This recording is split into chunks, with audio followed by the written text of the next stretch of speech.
Welcome to Real Magic Review. My name is Steve Faulkner and this is PredicTABLE by Rawlins.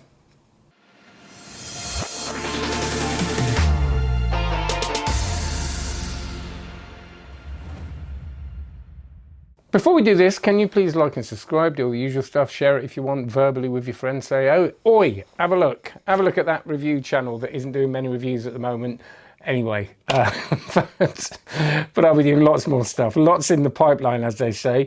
And I've just done a lot of filming for my online magic membership site, onlinemagic.co. I've just done a whole load of stuff on the buckle count and Divernin's penetration of Thor, pretty much whole course on that. There are hundreds of videos, over 900 now, live sessions, nearly every week. We've got a couple, well, they're not happening this month because I'm on my holidays and I'm 50 next week. Oh gosh.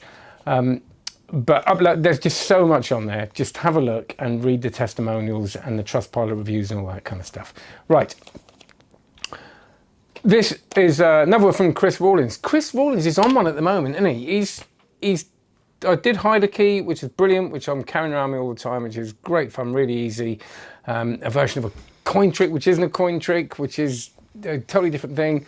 But using that, and I'm saying that because this is another thing that is a version of a trick that doesn't feel like the version of the trick it is a version of on it, like a card on it today.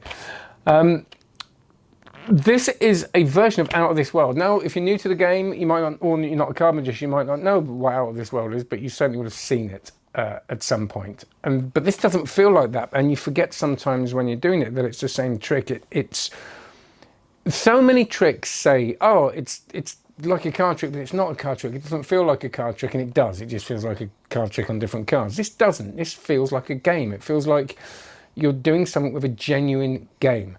So even though it's a version of that trick, it really isn't, even though it is, if you see what I mean, because it has a totally different feel to it. So what happens with this is that you say it's one of these games, and it genuinely does. You wouldn't even guess it wasn't the kind of game you can buy. And there's different ways of presenting it. You can kind of present it like that, or you can just have it close, all that kind of stuff, or you can perform it out of the box like this or on the table.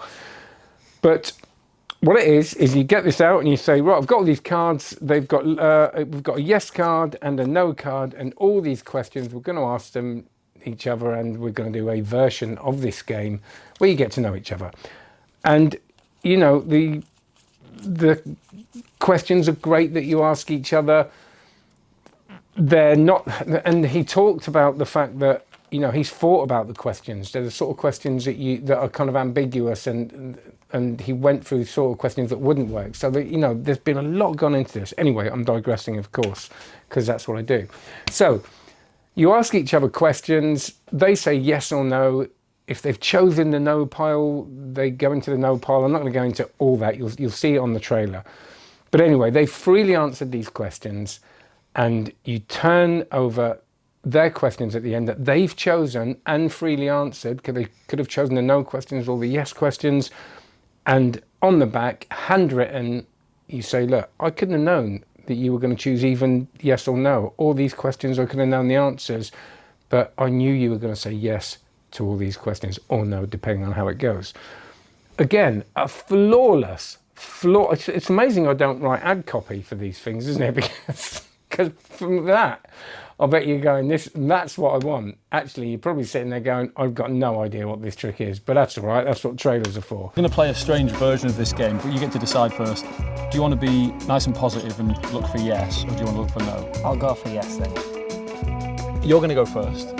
So if the answer for you is yes, just pull this over towards you and put it right in front of you like this. Right. We'll take it in turn. So I'm going to look for no because you've chosen yes, but that was your choice, and it's important you remember that. If I won the lottery, would I tell anybody? No. Truthfully, the answer is no, I wouldn't tell a single person. You'll go, we're going to go back and forth, really answer as honestly as you can, because no one's judging you, and the important thing is that if you answer personally, truly, honestly, those are answers that I shouldn't know about you.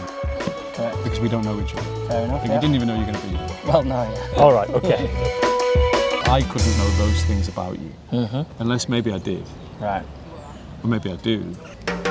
Because earlier, when I found this game, I knew that I would end up showing it to you, even though I don't know you. All right.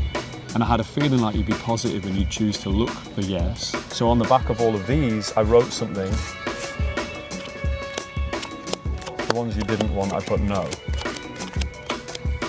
The really strange thing is the ones that you chose to keep, the ones that you answered for yourself. I mean, I had a feeling that you would be a snorer, or you would recycle or gamble, or can you keep a secret? And yes, on the back of all of these. I don't know what to say, to be honest. I don't know how you knew that. You want me to tell you if it's good or not, and if it's easy or not, and whether I do it or not, and whether you should do it.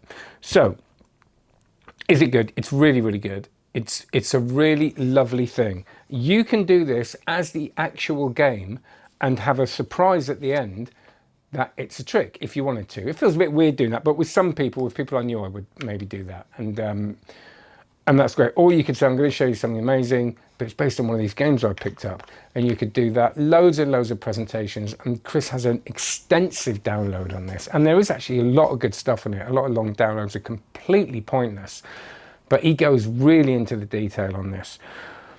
So it's an easy thing to do. Now, there's no sleight of hand in this. You can do this straight out of the box. You haven't got to write on the back of the cards, and it's printed on there, but it doesn't look like it. They look like they're handwritten. Nobody would think they weren't. They're not these weird lame things sometimes you get where you can clearly know they're not handwritten.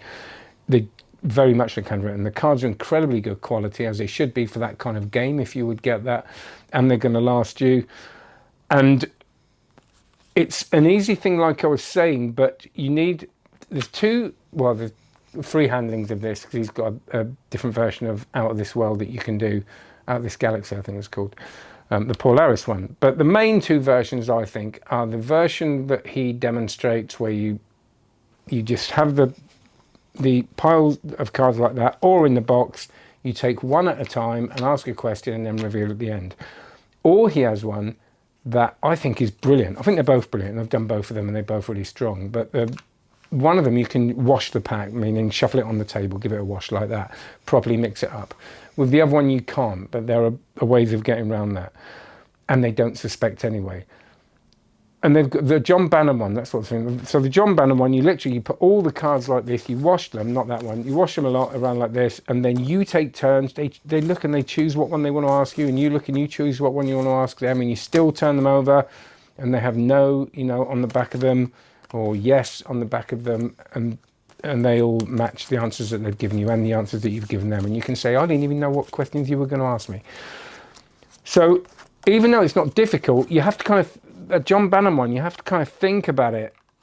You have to kind of practice it, but not because it's difficult, just because there's a certain way of thinking. It's like one of those, it's almost like I was going to say a mental tongue twister. It's not that difficult. If you've got a brain like me, if you're not careful, you can kind of forget what you're doing. But thinking that there's no memory work on this.